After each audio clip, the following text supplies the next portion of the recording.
Amen. Une puissante révélation du ciel et de l'enfer. Les anges conduisent une femme illettrée et non croyante au ciel pour rencontrer Jésus. Partie 2. Une femme en enfer confesse ses péchés et son habillement impie. Après cela, après avoir vu le pasteur qui avait été envoyé en enfer, j'entendis aussi une femme qui criait et pleurait dans le feu de l'enfer, implorant le pardon. Seigneur Jésus, et je dis, il y a une autre femme dans les tourments du feu de l'enfer, qui implore ton pardon. S'il te plaît, pardonne-lui.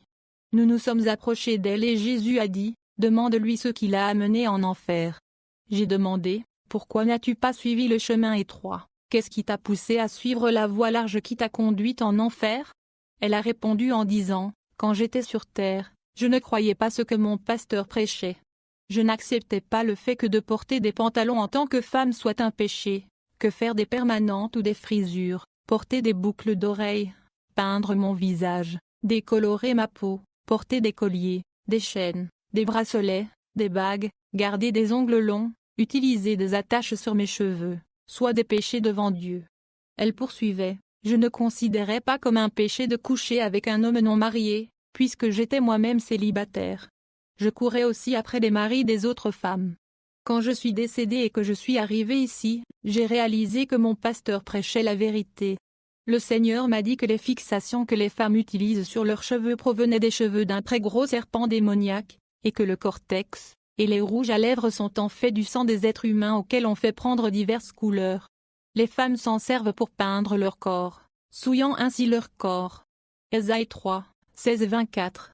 L'Éternel dit, parce que les filles de Sion sont orgueilleuses, et qu'elles marchent le cou tendu et les regards effrontés, parce qu'elles vont à petits pas, et qu'elles font résonner les boucles de leurs pieds, le Seigneur rendra chauve le sommet de la tête des filles de Sion, l'Éternel découvrira leur nudité. En ce jour, le Seigneur ôtera les boucles qui servent d'ornement à leurs pieds, et les filets et les croissants, les pendants d'oreilles, les bracelets et les voiles, les diadèmes, les chaînettes des pieds et les ceintures, les boîtes de senteurs et les amulettes, les bagues et les anneaux du nez, les vêtements précieux et les larges tuniques, les manteaux et les gibecières, les miroirs et les chemises fines, les turbans et les surtouts légers. Au lieu de parfum, il y aura de l'infection, au lieu de ceinture, une corde, au lieu de cheveux bouclés, une tête chauve, au lieu d'un large manteau, un sac étroit, une marque flétrissante, au lieu de beauté. Jésus m'a ordonné de transmettre ce message au monde. J'étais très peinée et je voulais plaider auprès de Jésus en leur faveur. Je suis allée m'agenouiller devant lui pour lui demander pourquoi il permettait à son peuple de souffrir dans le feu de l'enfer. Lorsque je me suis agenouillée devant lui, il m'a tourné le dos. J'ai réalisé alors que lui-même aussi pleurait de chagrin pour ceux qui étaient en enfer. Il était venu dans le monde pour les sauver, mais ils ne l'ont pas reçu et croupissent maintenant dans les tourments éternels du feu de l'enfer. Jésus me dit, retourne dans le monde et dites-leur ces choses. Je t'ai amené ici pour que tu vois toutes ces choses afin que tu retournes dans le monde pour leur dire ce que tu as vu, entendu et expérimenté.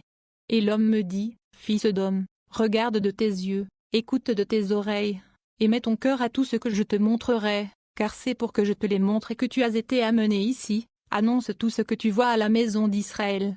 Ézéchiel 33, 10-11. C'est pourquoi, toi, fils de l'homme, parle à la maison d'Israël, vous parlez ainsi, en disant, si nos transgressions et nos péchés sont sur nous, et que nous périssions par eux, comment vivrons-nous alors? Dites-leur, je suis vivant, dit l'Éternel, je ne prends pas plaisir à la mort du méchant, mais à ce que le méchant revienne de sa voie et vive. Revenez, revenez de vos mauvaises voies, car pourquoi mourrez-vous, maison d'Israël?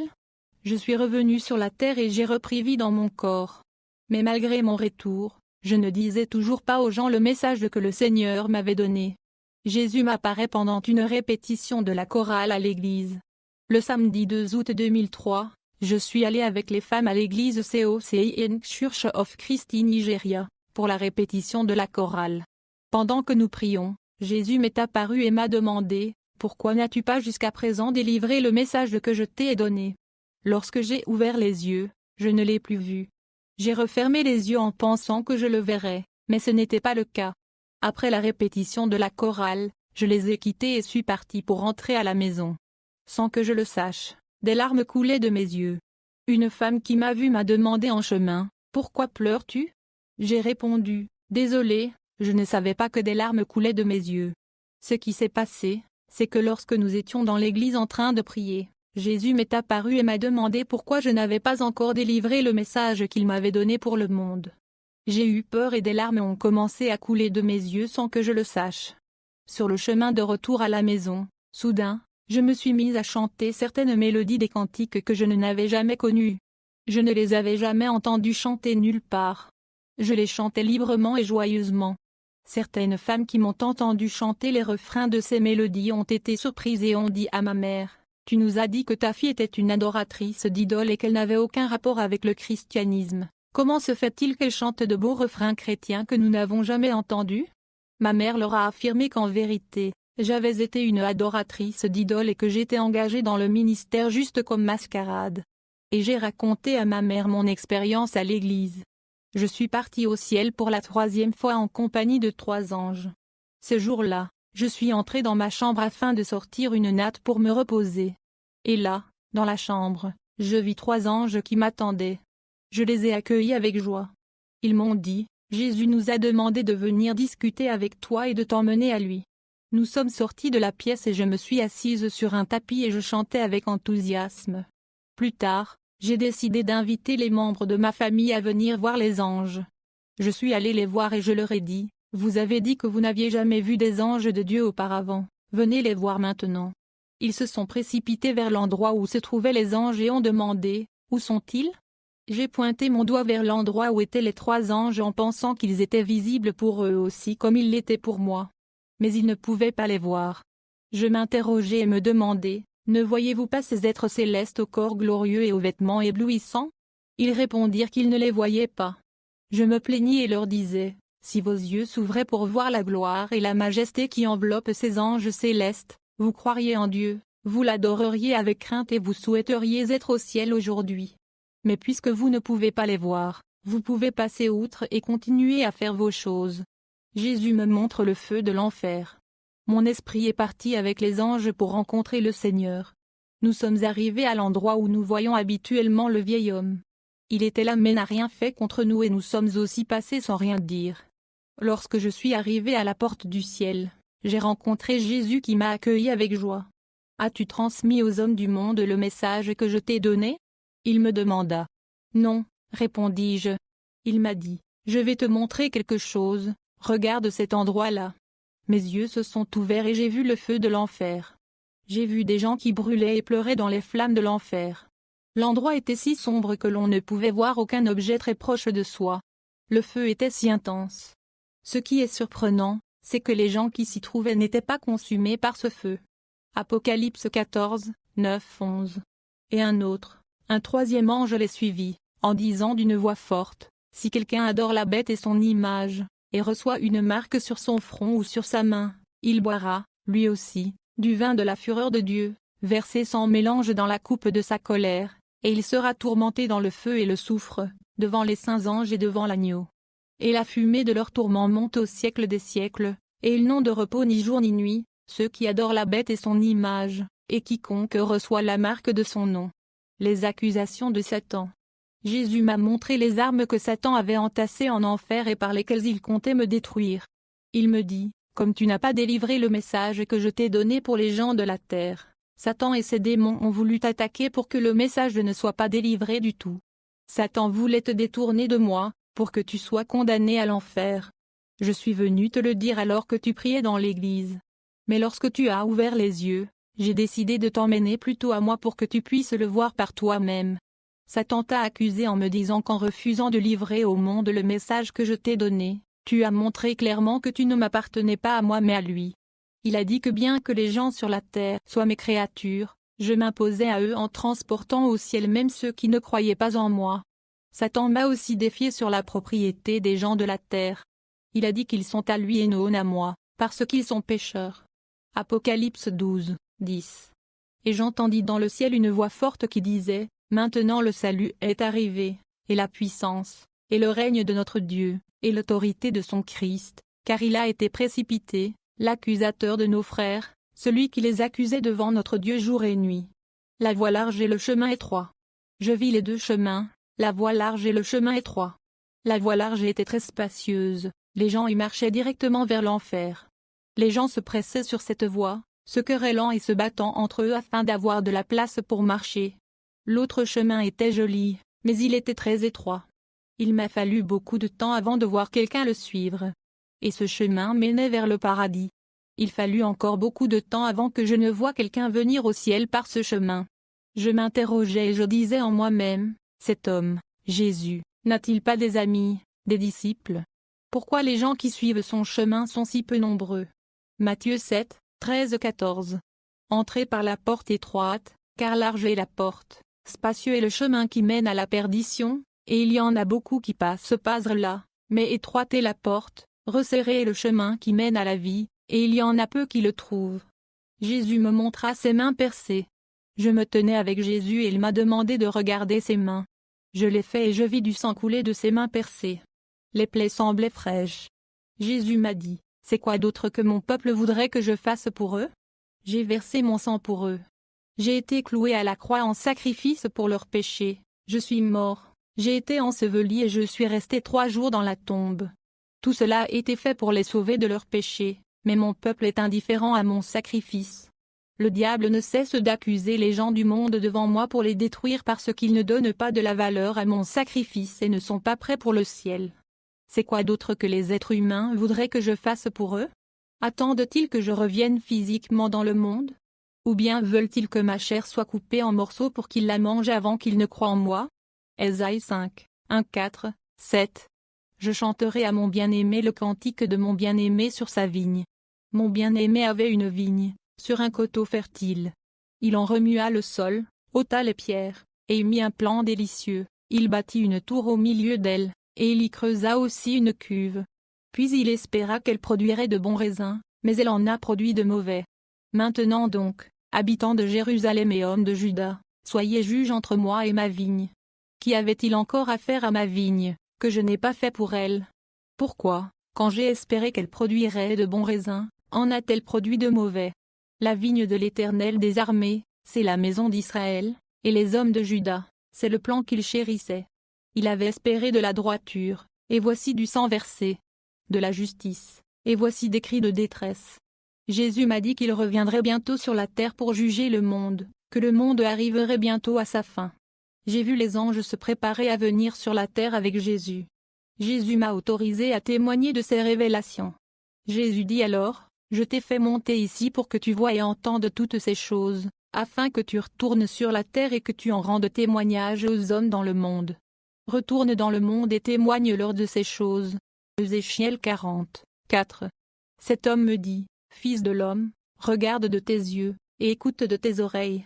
Applique ton attention à toutes les choses que je te montrerai, car tu as été amené ici afin que je te les montre.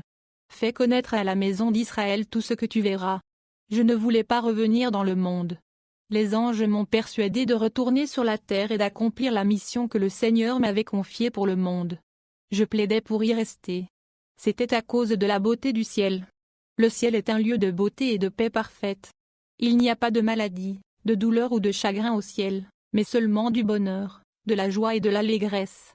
Oh, s'il m'était possible d'apporter du sable ou toute autre substance du ciel sur la terre pour que vous puissiez voir et connaître la beauté du ciel. Il n'y a pas de nuit là-bas. Jésus m'a montré son Père. Je ne pouvais pas le contempler à cause de la brillance et de la grande gloire qui l'enveloppait. Je le voyais de loin. Je ne voulais pas revenir sur la terre à cause de la méchanceté qui y règne. Il y a la haine et la malice qui nous fait comploter les uns contre les autres. Il y a de l'envie et de la jalousie les uns à l'encontre des autres. Il n'y a pas de véritable paix sur la terre.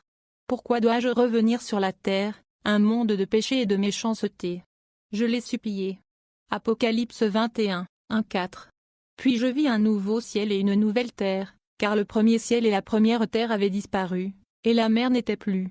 Et je vis descendre du ciel, d'auprès de Dieu, la ville sainte, la nouvelle Jérusalem, préparée comme une épouse qui s'est parée pour son époux. Et j'entendis du trône une forte voix qui disait, « Voici le tabernacle de Dieu avec les hommes. Il habitera avec eux, et ils seront son peuple, et Dieu lui-même sera avec eux. Il essuiera toute larme de leurs yeux, et la mort ne sera plus, et il n'y aura plus ni deuil, ni cri, ni douleur, car les premières choses ont disparu. » La première fois que j'avais été enlevé au ciel, j'y ai passé un jour, selon ma compréhension. La deuxième fois, j'y avais passé 2 jours.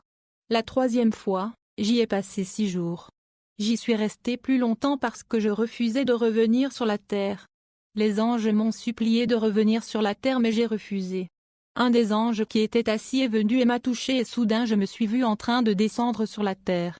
Alors que j'étais en chemin vers la terre, un nouveau chant m'est venu, qui est le suivant: prosterne-toi devant Jésus, prosterne-toi devant Jésus, rejette Satan.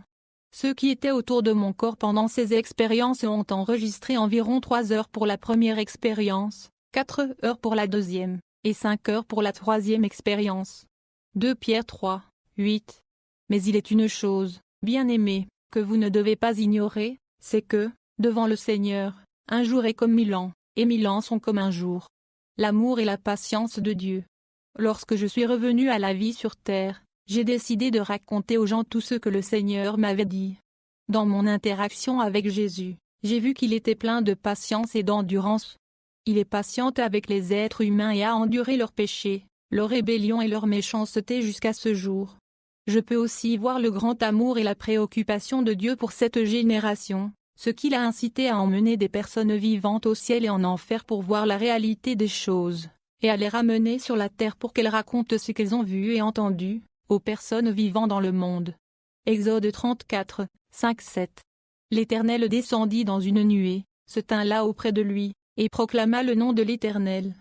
Et l'Éternel passa devant lui, et s'écria: L'Éternel, l'Éternel, Dieu miséricordieux et compatissant, lent à la colère, riche en bonté et en fidélité, qui conserve son amour jusqu'à 1000 générations, qui pardonne l'iniquité, la rébellion et le péché, mais qui ne tient point le coupable pour innocent, et qui punit l'iniquité des pères sur des enfants et sur les enfants des enfants jusqu'à la 3e et à la 4e génération. Jonas 4, 2. Il implora l'Éternel, et il dit: Ah! Éternel, n'est-ce pas ce que je disais quand j'étais encore dans mon pays? C'est ce que je voulais prévenir en fuyant à Tarsis. Car je savais que tu es un Dieu compatissant et miséricordieux, lent à la colère et riche en bonté, et qui te repent du mal. Michée 7, 18, 19. Quel Dieu est semblable à toi, qui pardonne l'iniquité, qui oublie les péchés du reste de ton héritage. Il ne garde pas sa colère à toujours, car il prend plaisir à la miséricorde. Il aura encore compassion de nous, il mettra sous ses pieds nos iniquités, tu jetteras au fond de la mer tous leurs péchés. Cette approche est devenue nécessaire parce que les hommes sur la terre sont devenus si raides d'esprit. J'ai commencé à témoigner aux gens de mon expérience et du message que le Seigneur m'a donné. Certains qui m'ont entendu ont rigolé et se sont moqués, disant qu'il y a tellement de personnes qui le servent depuis longtemps, si Dieu voulait utiliser quelqu'un pour donner son message au monde, ce n'est pas moi qu'il choisirait. Certains disaient que c'était la maladie qui me perturbait. Certains ont dit que j'étais dans la sorcellerie. Les gens ont dit toutes sortes de choses contre moi. J'ai dit au Seigneur que les gens ne me croyaient pas et le Seigneur a dit que ceux qui ne se repentent pas maintenant ne recevront pas le pardon après la mort. Ma prière pour ceux qui se moquent de moi dans l'incrédulité est que le Seigneur leur pardonne car ils ne savent pas ce qu'ils font. Luc 23, 34. Jésus dit: Père, pardonne-leur, car ils ne savent ce qu'ils font. Ils se partagèrent ses vêtements, en tirant au sort. Mon message vient vraiment du Seigneur. Le Seigneur m'a véritablement parlé et m'a donné ce message pour l'humanité. Le Seigneur m'a dit de mettre en garde les hommes contre l'ivresse, la sorcellerie, la fornication et l'adultère. Il est condamnable à ses yeux que les femmes portent des pantalons, fassent des permanentes ou des boucles, utilisent des accessoires, du cortex, du rouge à lèvres, des bijoux. Je remercie Dieu parce que beaucoup de gens croient que ce que je dis vient vraiment du Seigneur. Si vous pratiquez ces choses ou vivez dans un quelconque péché, repentez-vous avant qu'il ne soit trop tard pour vous. Il y a ceux qui utilisent des mots injurieux ou sales contre eux-mêmes et contre les autres et pensent qu'ils plaisantent. Tout ce langage corrompu les rend souillés devant Dieu. Repentez-vous-en. Satan m'a dit qu'il avait été chassé du ciel à cause de ses péchés. Le ciel est un lieu saint. Les chrétiens doivent savoir qu'aucun pécheur n'entrera au ciel. Satan attire sans cesse les gens vers son royaume. Dieu m'a envoyé pour transmettre son message de salut aux hommes. Il est prêt à délivrer les gens de la main de Satan. Je vous encourage à continuer à prier Dieu pour vos besoins et à rester dans la foi en lui sans vous tourner vers la voie alternative du péché. Jérémie 26, 8-15. Et comme Jérémie achevait de dire tout ce que l'Éternel lui avait ordonné de dire à tout le peuple, les sacrificateurs, les prophètes, et tout le peuple, se saisirent de lui, en disant, tu mourras. Pourquoi prophétises-tu au nom de l'Éternel, en disant, cette maison sera comme Silo, et cette ville sera dévastée, privée d'habitants. Tout le peuple s'attroupa là autour de Jérémie dans la maison de l'Éternel. Lorsque les chefs de Juda eurent appris ces choses, ils montèrent de la maison du roi à la maison de l'Éternel, et s'assirent à l'entrée de la porte neuve de la maison de l'Éternel. Alors les sacrificateurs et les prophètes parlèrent ainsi aux chefs et à tout le peuple, cet homme mérite la mort, car il a prophétisé contre cette ville, comme vous l'avez entendu de vos oreilles. Jérémie dit à tous les chefs et à tout le peuple, l'Éternel m'a envoyé pour prophétiser contre cette maison et contre cette ville, toutes les choses que vous avez entendues. Maintenant réformez vos voies et vos œuvres, écoutez la voix de l'Éternel, votre Dieu, et l'Éternel se repentira du mal qu'il a prononcé contre vous. Pour moi, me voici entre vos mains, traitez-moi comme il vous semblera bon et juste. Seulement sachez que, si vous me faites mourir, vous vous chargez du sang innocent, vous, cette ville et ses habitants, car l'Éternel m'a véritablement envoyé vers vous pour prononcer à vos oreilles toutes ces paroles. Dieu a utilisé les crises pour m'amener à lui. Pendant la guerre, nous avons fui dans la jungle où nous étions et sommes arrivés à Ndinjo, près de la ville de Lantang. Là, nous avons été accueillis par une famille chrétienne. Pour les remercier de leur gentillesse, j'ai commencé à aller à l'église avec eux.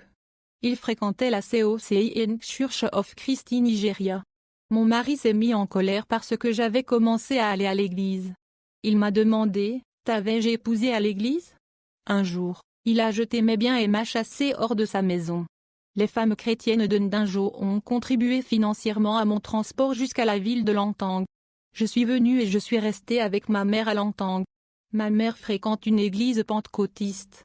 J'avais l'habitude d'aller avec elle à cette église pendant la période où j'étais avec elle. Peu de temps après mon séjour avec elle à Lantang, nous sommes venus dans le village de Amban pour cultiver la terre. J'ai rejoint l'église Cossin à Amban et j'ai assisté au culte avec eux 2 ou 3 fois. C'est après avoir été à cette église que ces rencontres divines ont commencé. Je me suis dit au fond de moi, Dieu m'a donc amené dans ce village pour me montrer ces choses. Avant de devenir chrétienne, je détestais les chrétiens. Lorsque mon beau-père faisait un acte de charité envers un chrétien, je me mettais très en colère parce que je les détestais. Je n'avais jamais fait de don à notre Père céleste et à notre Seigneur Jésus-Christ. Mais je donnais de l'argent et des offrandes d'animaux aux idoles, que j'appelais mon Père. Quand Jésus m'a donné ce message pour l'humanité, j'ai dit en moi, qui suis-je pour faire ce travail? Je suis un analphabète, je ne connais rien de la Bible. Je ne sais ni parler ni comprendre l'anglais. C'est sûrement à cause de l'amour que Dieu a pour vous qu'il m'a envoyé pour partager avec vous ces choses. Amos 7, 14,15. Amos répondit à Amathia, je ne suis ni prophète, ni fils de prophète, mais je suis berger, et je cultive des sycomores. L'Éternel m'a pris derrière le troupeau, et l'Éternel m'a dit, va, prophétise à mon peuple d'Israël. Exode 4, 10-12. Moïse dit à l'Éternel, ah, Seigneur, je ne suis pas un homme qui ait la parole facile, et ce n'est ni d'hier ni d'avant-hier, ni même depuis que tu parles à ton serviteur, car j'ai la bouche et la langue embarrassées. L'Éternel lui dit, qui a fait la bouche de l'homme? Et qui rend muet ou sourd, voyant ou aveugle? N'est-ce pas moi, l'Éternel? Va donc, je serai avec ta bouche, et je t'enseignerai ce que tu auras à dire. Fin du